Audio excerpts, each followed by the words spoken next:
دوستو، ایک بدکار عورت، ایک زناکار عورت نے حضرت خواجہ قطب الدین بختیار کاکی علیہ الرحمہ پر جھوٹا زناکاری کا الزام لگایا، لیکن ماں کے پیٹ سے بچہ خود بولا کہ میرا باپ کون ہے۔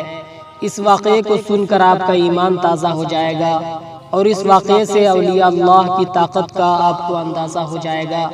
مہربانی کر کے ویڈیو کو پوری ضرور دیکھنا اور لائک ضرور کرنا۔ ایک مرتبہ حضرت خواجہ قطب الدین بختیار کاکی علیہ الرحمہ دلی کے قلعے میں بادشاہ کے ساتھ باتیں کرنے میں مصروف تھے۔ اسی وقت ایک زناکار بدکار عورت حاضر ہوئی اور بادشاہ سے فریاد کرنے لگی۔ اس عورت نے بادشاہ سے کہا، بادشاہ سلامت، میرا نکاح کرا دیں، میں سخت عذاب میں مبتلا ہوں۔ بادشاہ نے پوچھا کہ کس کے ساتھ نکاح کرے گی اور تو کس عذاب میں گرفتار ہے؟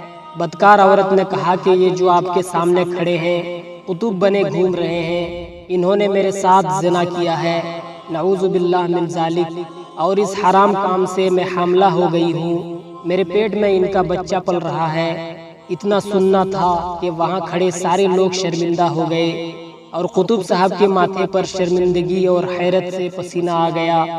آپ کو اس وقت کچھ نہ سوجھا اور دل ہی دل میں اجمیر کی طرف رخ کر کے خواجہ غریب نواز کو یاد کرنے لگے۔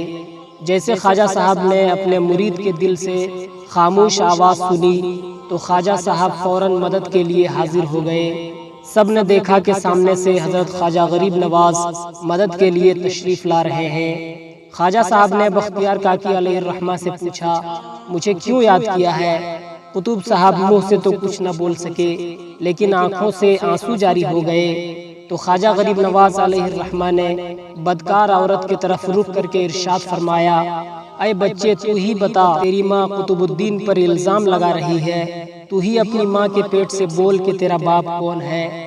ماں کے پیٹ سے بچہ بول پڑا کہ میری ماں جھوٹ بول رہی ہے، غلط الزام لگا رہی ہے۔ یہاں کے لوگوں نے بختیار کاکی کو بدنام کرنے کے لیے یہ سازش رچی ہے۔ ماں کے پیٹ سے بچے نے جب یہ باتیں کہی تو سب حیرت میں پڑ گئے۔ خواجہ غریب نواز رحمۃ اللہ تعالی علیہ نے فرمایا، عزت اور ذلت اللہ ہی کے ہاتھ میں ہے۔ دوستو، یہاں اولیاء اللہ کی طاقت کا پتہ چلتا ہے۔ ولی اللہ کے حکم سے ماں کے پیٹ سے بچہ بول پڑا۔ اللہ نے ولیوں کو بے پناہ طاقت و قوت سے نوازا ہے۔ ولیوں کے دامن کو مضبوطی سے تھام لو، آپ کی ساری پریشانی دور ہو جائے گی انشاءاللہ۔